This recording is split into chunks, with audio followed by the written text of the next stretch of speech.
Hi, everyone. Happy Sunday. Today, definitely a busy day in the WCNC Charlotte Weather Center. Seeing some crazy stuff online, not just in terms of flooding, but also crazy conspiracies about Helene, but we'll get to that. I'm just going to say this really quick. Um, Helene was not an engineered storm. I'm seeing some stuff about that. Some flashes on radar. They're thinking that somebody manipulated it to move in a different place. That's probably range folding from things being in the way or beam blockage. It's a normal radar occurrence. Oh, it is Saturday. Happy Saturday. Oh my gosh, I don't even know what day it is. It's been a long week. Before we start the local forecast, I do want to read this update that NCDOT just posted on Twitter. Um, actually 27 minutes ago. They're saying as of this morning, 400 roads remain closed in North Carolina. All roads in Western North Carolina should be considered closed. So they do not want people out on the roads. They want you to consider all of those roadways in Western North Carolina closed. They're also trying to remind people that as crews work to clear and inspect roads and bridges, please give them room. So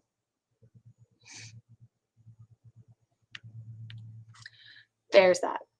Okay, let's talk about what's happening with the local or the most recent updates that we have from the National Weather Service. Just got an update, and they are replacing some of the flash flood emergencies with just regular flood warnings. So that is for parts of Burke and Caldwell counties. It looks like in McDowell counties too. The county or the emergency management still felt like it needed emergency still apply to the event, which of course it does. So we're just making sure if you got that update. We're still under the flash flood emergency for areas in Watauga, Ashe County, but for parts of Burke and Caldwell and McDowell, you might have gotten an updated alert to your phone as they're moving the flash flood warning to just a regular flood warning. Now, again, that doesn't change the impact. They're just saying that as the flood waters start to recede, it might not be as significant of an impact as it was 24 hours ago. I think that's the only update. I haven't seen any kind of update on about Lake Lure and the dam there. So no updates, at least for now. Could be a good thing that it's holding. It also could be that they're having issues, with communication, which I know has been a major problem, especially on the western side of North Carolina over toward Asheville. So let's get into our local forecasts. The good and the bad. So let's talk about the good. We see some drier conditions heading into this weekend, and this should allow for folks who are horribly impacted by Helene to start the cleanup effort if it hasn't already started. At least it's not additional weather-related issues. They can cause problems on top of what they've already seen. Now, the bad is that we know that flooding is going to continue. So our rivers, our lakes, our streams are going to continue to go up as they're doing releases from Lake Norman, trying to, kind of wait for that water that's coming a little bit further to the north and west. So please just be mindful of that. We will see some showers out there this weekend, and I'm going to break that down for you coming up. But it will not be heavy rain to additionally impact you on top of what we've already seen. So just be mindful of that. Helene is what's called post-tropical now. It is to our west, near the Tennessee and Kentucky, near western parts of Tennessee and Kentucky. And as it moves that way, it's wrapping in some slightly drier air. That's why our dew point was a little bit lower this morning. 61 doesn't necessarily feel pleasant or comfortable, but compared to where we were with all the tropical moisture around, it definitely felt slightly nicer. I had went outside this morning to take out Roger, my dog, before coming to work. So here's the remnants of Helene. It is post-tropical. Again, it lost its tropical characteristics. It's over to the west. We're seeing some of that drier air kind of coming in on that southwestern slot. And so that's why we will stay mostly dry today, but there are a few areas that will still see rain. And of course, the areas that do see rain, especially if we see some of those showers in the mountains, which I do think is possible, will be impacted quicker and more aggressively. Our water or our ground is extremely saturated with water. So any water that drops is going to cause the flooding risk to continue. These were just some of the estimated rainfall totals over the past 72 hours. Radar estimates, just remember, are normally on the lower side just because they can't actually quantify, whether or not you're in a valley, a ditch, you're on a mountaintop, that, you had a mudslide. These are just gauges in these certain spots. So if you see a gauge near your house and you have a rain gauge and you're like, well, I got double that, send us a alert. Please send us your reports. We would love to see them. We'd love to pass them along to the National Weather Service.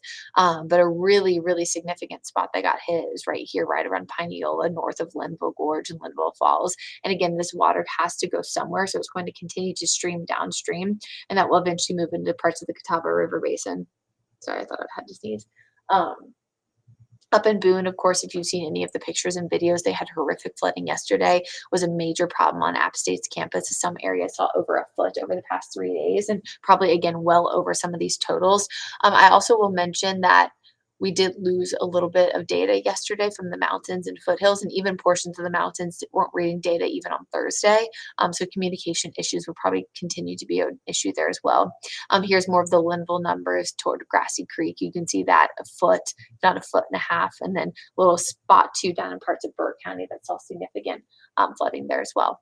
And so that's the reason why we still have some flash flood emergencies still in effect. Again, some of those have been replaced. So if you got a new update of a flood warning, that's replacing your previously flash flood warning. But of course, we still see multiple of these areas.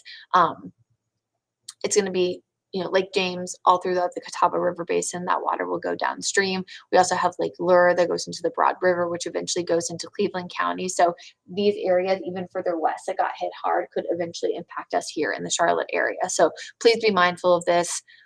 This is a time where I think the Carolinas and people, around can come together, help your neighbor, check on them, see if they need anything. All those things, very, very important.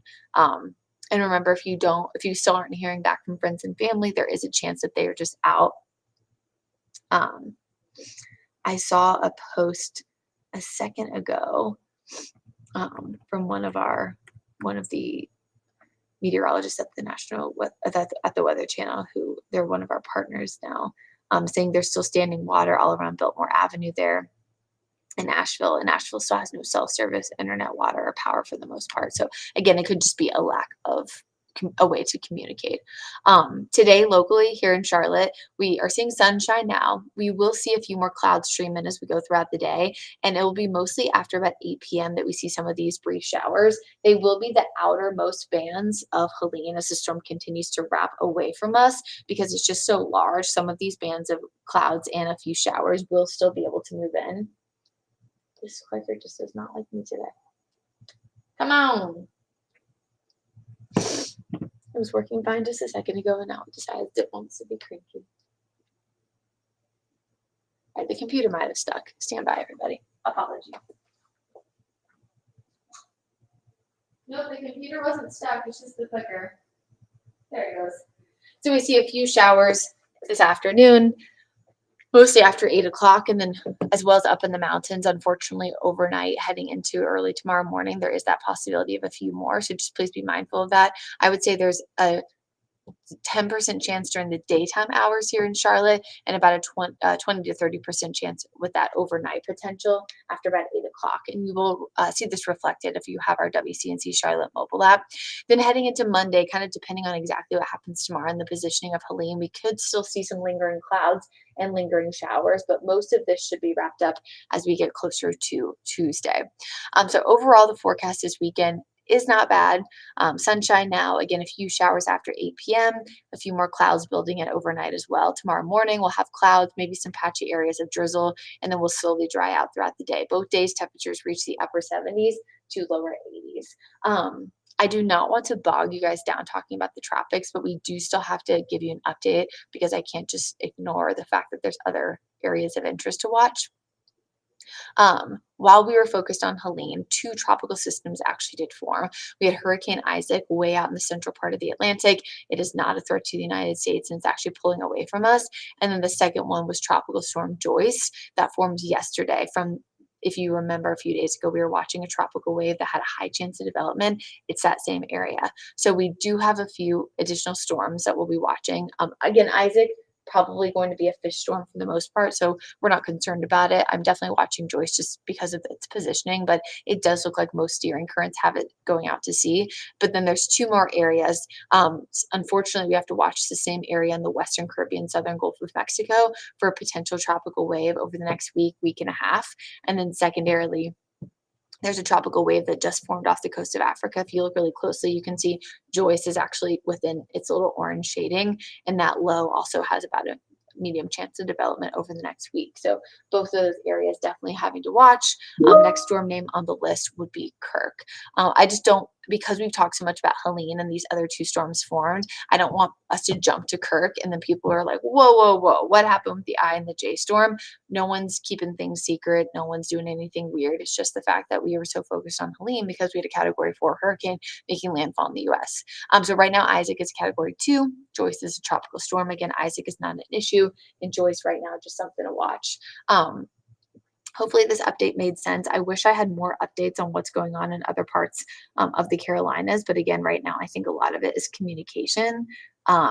Please make sure that you are heeding any evacuation warnings, evacuation orders if you are living across the Mountain Island Lake area, down toward Lake Wylie. I know they were doing mandatory evacuations yesterday after Brad and I got off the air. And then, of course, if your local city, sheriff's office, whatever, tells you not to drive on the road, please listen to them and heed those warnings as well. That's really all I have right now, is we don't have a ton of significant updates so far this morning. But I just want people to remember, especially if you were not impacted as badly as other areas were, is that this is still our viewing area. And even if it wasn't, we should still care. And secondly, this is a catastrophic and devastating storm for many. It is a once in a generation storm for many folks who hopefully won't have to live through another Helene. And so this is the storm that your children, your children's children will talk about and kind of use as their threshold. For a lot of people in Charlotte, that is Hugo, Hazel, for other parts of the Carolinas, Florence, for significant flooding. And this will be Helene will be one of those storms for a lot of these areas. If you were with us during coverage yesterday, some people in Boone who had lived there for decades said that it was the worst they had seen since 1940. The Great Flood there, we actually got a picture of that. Brad, I believe, posted. And then again, I mean, it could even, revel in 1916, the Great Flood there, which there are books written about that you can find up in the, about the mountain. So it is really hard to fathom or even hard to grasp or communicate the gravity of how horrible this is for these areas in Western North Carolina and the mountains over in Chimney Rock. I mean, it's just awful. So please, everybody, stay safe, stay weather aware. I know it sounds like such a catchy random thing that we say, but we say it because we want you to stay safe and we want you to be aware of what's happening with the forecast, not just here locally, but across the country. There was a ton of people yesterday, social media messaging us saying, I didn't even know a storm was coming. Let's just remember to keep an eye on things, and that way we know how to better prepare ourselves for the impact that these things can cause. I think a lot of people would argue that South and North Carolina and even parts of southern Georgia saw worse damage than even where the storm actually made landfall because of how quickly it was moving and the catastrophic rain that fell, allowing for our rivers and creeks and streams and dams to be impacted. So please stay safe, keep these folks in your prayers, and hopefully we'll see you back tomorrow morning, Sunday at 6 o'clock for another update on what's going on. And just remember that if you are going to be out and about later, we will have a brief shower potential. So even though the rain isn't expected to be heavy, that can very quickly allow for localized flooding because we have had so much rain the past few days. So just please keep an eye on that. And if you don't have to be out and about, especially in those hard hit areas, please just don't do it. You're taking resources away from emergency officials that could be going to something else. Love you guys. This is a hard storm to cover. Really sad. I was getting goosebumps just talking about the storm yesterday, and I'm really sick to my stomach as to what's happening in Western North Carolina in the mountains. So, not my normal chipper self, but it's just a really bad storm. We never like when this happens. Stay safe out there. Have a great Saturday. I'll see you tomorrow.